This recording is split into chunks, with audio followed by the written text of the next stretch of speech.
even to go back to this concept of permission and what we allow ourselves to do. So when I sat down to tell this story, and I talk about it in my book, how it took 1,672 days to write this story.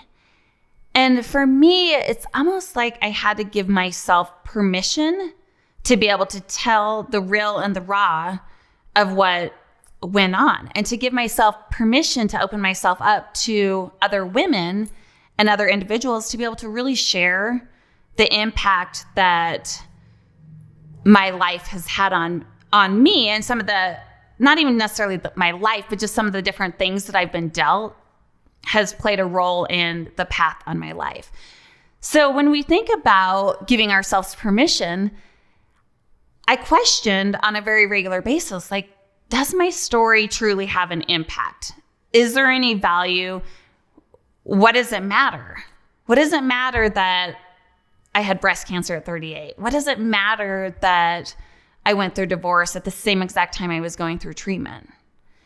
And what I realized is that the end outcome that truly mattered is where I am today. How I can take these challenges and really push through and give myself permission to be able to show up in a total different place.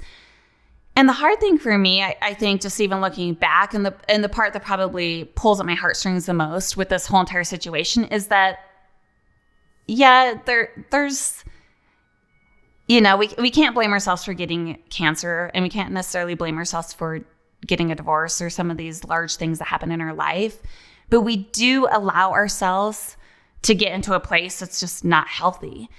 And I had to learn to be able to be confident and comfortable with saying, I failed myself at this time. I let myself be in a space that wasn't, it just wasn't conducive to where I wanted to be living. I think that's part of just this just giving ourselves permission.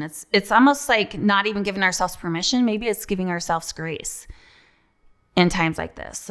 I had to learn to give myself grace and know that everything that had happened in my previous life didn't necessarily have to dictate to where I am today. That I can take these experiences that are, I look back at them now and they aren't necessarily favorable, but I'm so appreciative that every single one of them happened. I'm so grateful that my first marriage didn't last, because now I understand so much about love and I know how to show up in my current relationship. I also, because of cancer, know so much about my health, and I know about my body, and I know that when something is off kilter, I know how to respond to it.